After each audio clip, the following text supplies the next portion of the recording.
Pada video ini kita akan membahas materi unit 6, yaitu making request dan asking for permission, atau mengajukan permohonan dan meminta izin. Pertama kita akan membahas mengenai making request. Mengajukan permohonan secara efektif adalah bagian penting dari kehidupan sehari-hari, termasuk kehidupan dalam tempat kerja. Apabila mengajukan permintaan atau permohonan dengan cara yang tidak sopan dan juga dengan cara yang salah, Anda dapat kehilangan kesempatan Anda untuk memperoleh apa yang Anda inginkan dan bahkan membuat kesan yang buruk di mata kolega Anda. Sehingga penting untuk mengajukan permintaan dengan cara yang benar. Berikut adalah beberapa ekspresi atau kalimat yang dapat digunakan untuk mengajukan permintaan secara sopan dalam bahasa Inggris. Yang pertama adalah I would appreciate it if you could, diikuti dengan verb atau kata kerja. Contohnya adalah I would appreciate it if you could handle the complaint. Artinya adalah saya akan sangat menghargai apabila Anda dapat membantu menghandle komplain. Kemudian ekspresi yang kedua adalah would you be able to, diikuti oleh verb. Contohnya would you be able to deliver this note? Artinya adalah apakah Anda dapat mengirimkan catatan ini? Kemudian berikutnya would atau could you please, diikuti oleh verb. Contohnya would you please send me the financial report? Artinya dapatkah Anda mengirimkan saya laporan keuangannya? Kemudian berikutnya would you mind? Nah, would you mind ini diikuti oleh verb ing, berbeda dengan ekspresi sebelumnya yang diikuti oleh verb. Would you mind diikuti oleh verb ing.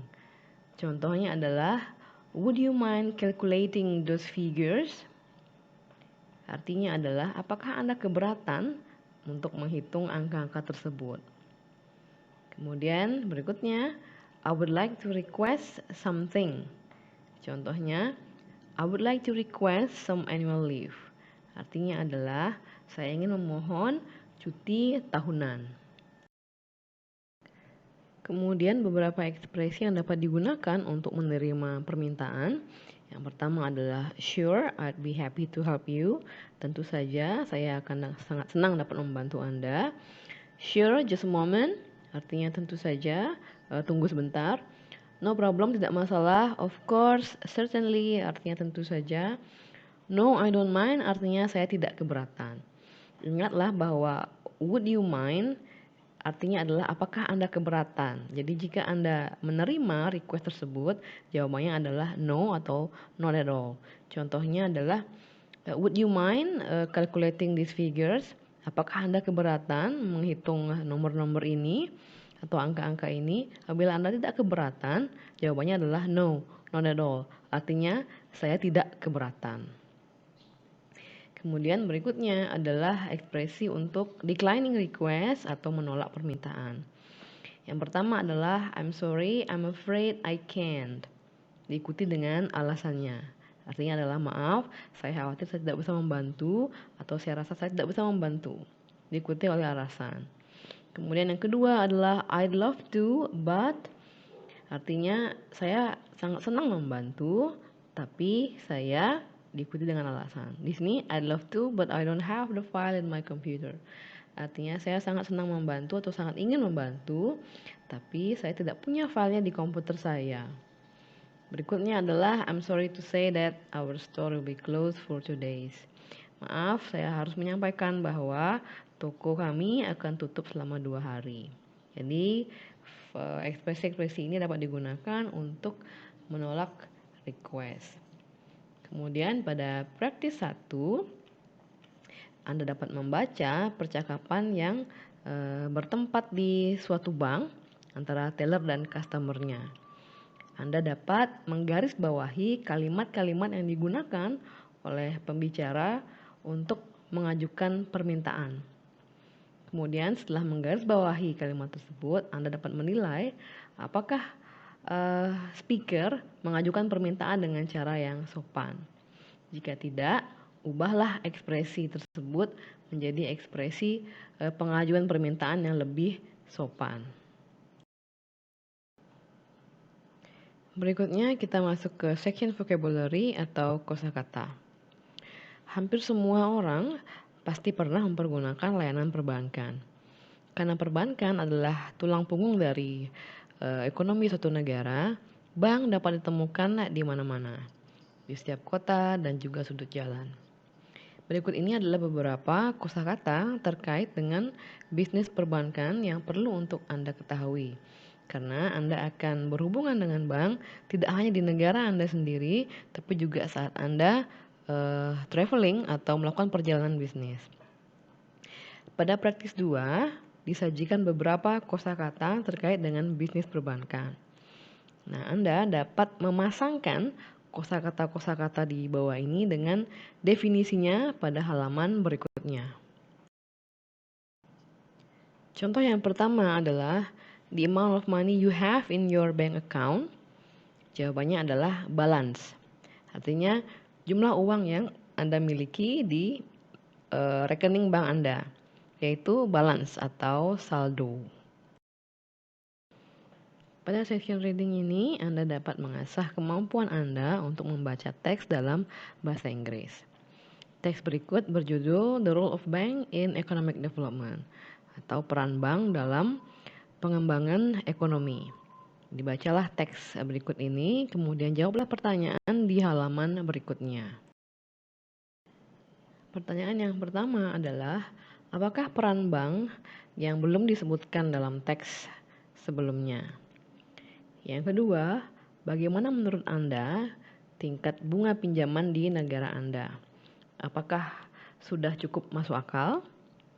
Yang ketiga, semakin banyak perusahaan fintech atau financial technology yang menawarkan pinjaman sebagai alternatif dari bank. Bagaimana pandangan Anda terhadap layanan mereka dan juga tingkat bunga yang ditawarkan? Kemudian di praktis 3, Anda dapat berlatih untuk mengajukan permohonan atau permintaan yang sopan berdasarkan atas situasi-situasi berikut. Gunakanlah ekspresi yang bervariasi atau berbeda di setiap nomor. Yang pertama, Anda membutuhkan pointer untuk presentasi. Rekan Anda memilikinya. Buatlah permintaan terkait dengan situasi ini. Yang kedua, seorang pelanggan merokok di ruangan Anda yang menggunakan AC. Yang ketiga, Anda sedang dalam deadline dan perlu untuk fokus. Namun, rekan Anda memainkan musik yang sangat keras. Situasi yang keempat, Anda tidak tahu bagaimana cara menggunakan scanner. Situasi yang kelima, seorang pelanggan berkebangsaan Prancis menanyakan sesuatu atau meminta sesuatu. Anda tidak bisa berbahasa Prancis, tapi rekan Anda bisa. Situasi yang keenam, Anda perlu untuk mengajukan cuti hamil lebih awal, mintalah pada atasan Anda. Situasi ketujuh, Anda mengambil alih suatu proyek dari atasan Anda, dan atasan Anda memiliki dokumen-dokumen penting yang Anda butuhkan. Situasi ke-8, Anda sedang menerima panggilan penting pada ponsel Anda, dan telepon kantor Anda berdering. Mintalah rekan Anda untuk menjawabnya dan menulis catatan.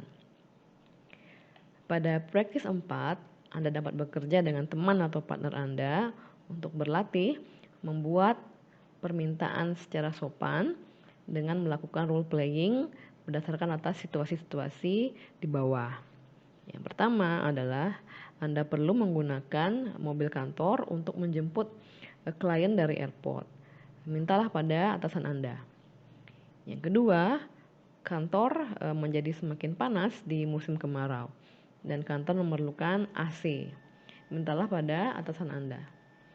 Yang ketiga, Anda membutuhkan umpan balik atau pendapat rekan Anda terkait dengan laporan yang sudah Anda buat. Berikutnya, pada praktis 5, periksalah apa yang salah pada kalimat di bawah, dan setelah menemukan kesalahan tersebut, perbaikilah sehingga menjadi kalimat making request yang benar. Bahasan berikutnya adalah request letter atau surat permintaan.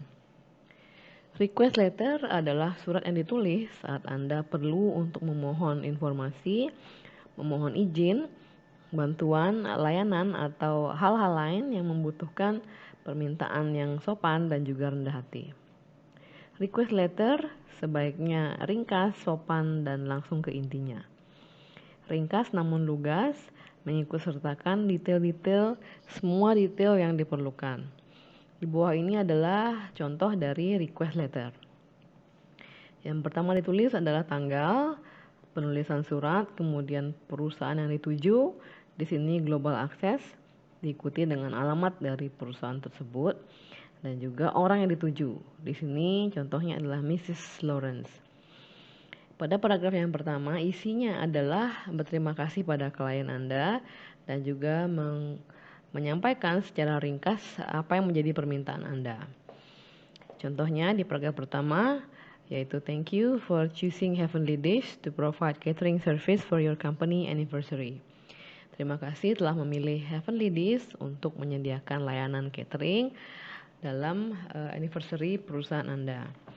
Kami merasa terhormat untuk memiliki kesempatan untuk bekerja dengan Anda. Kami berkomitmen untuk menyediakan layanan pelanggan yang prima dan kami ingin mendengar mengenai pengalaman Anda dengan Heavenly Dish.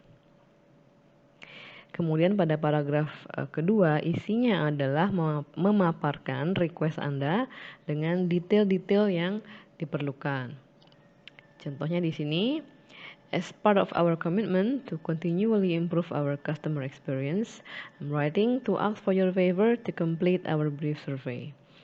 Artinya, sebagai bagian dari komitmen kami untuk terus meningkatkan pengalaman pelanggan kami, saya menulis untuk memohon bantuan Anda melengkapi survei ringkas kami yang hanya membutuhkan waktu 5 menit. Kami menyediakan link ke online survei pada bagian paling akhir dari email ini. Kemudian pada paragraf 3, isinya adalah berterima kasih kepada klien in advance dan kemudian membuka komunikasi lebih lanjut. Di sini contohnya, thank you in advance for taking the time to complete our survey.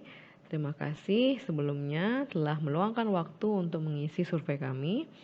Feedback Anda sangat berharga karena feedback Anda memberikan kami wawasan untuk memenuhi kebutuhan Anda dan juga kebutuhan pelanggan kami yang lainnya secara lebih baik.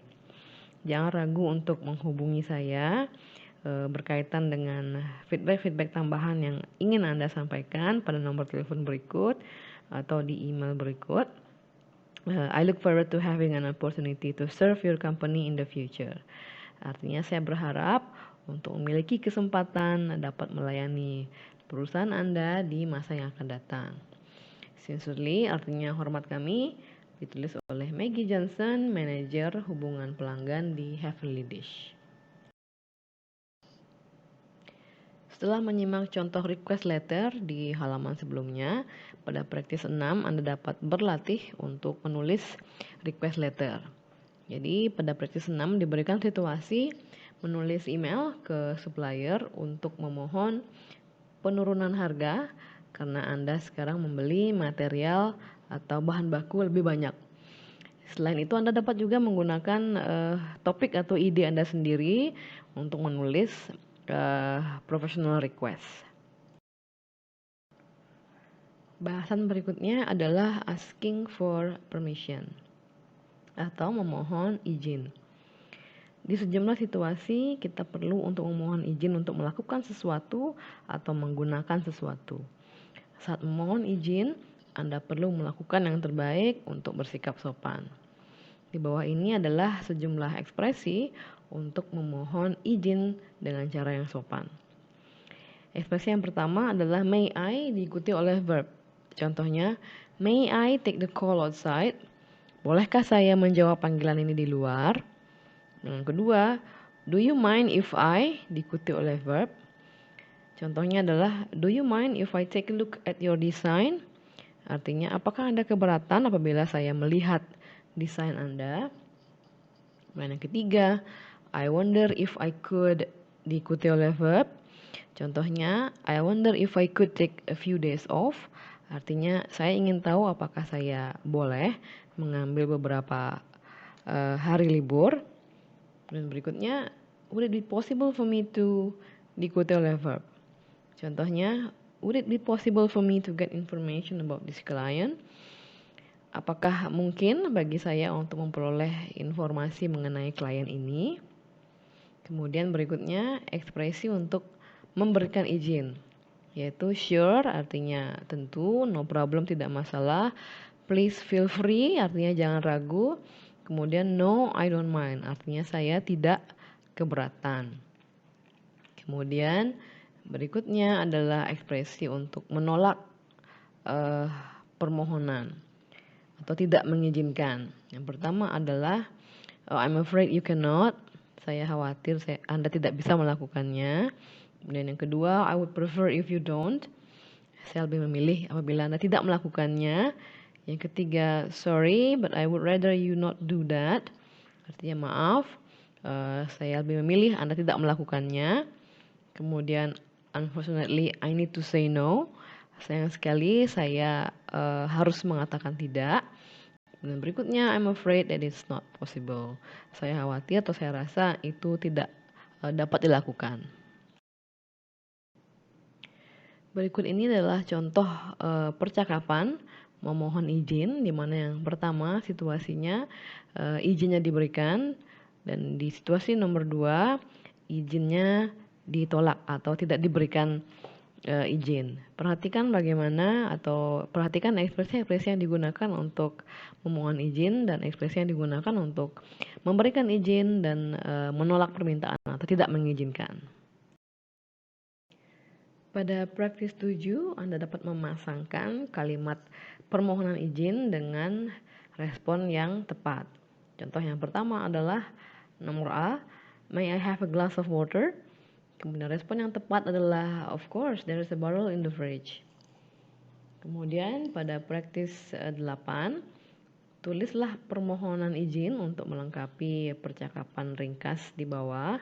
Gunakanlah ekspresi-ekspresi yang berbeda di setiap nomor untuk meningkatkan kosakata Anda terkait dengan topik ini. Berlatihlah dengan teman Anda untuk pronunciation atau pelafalan yang benar.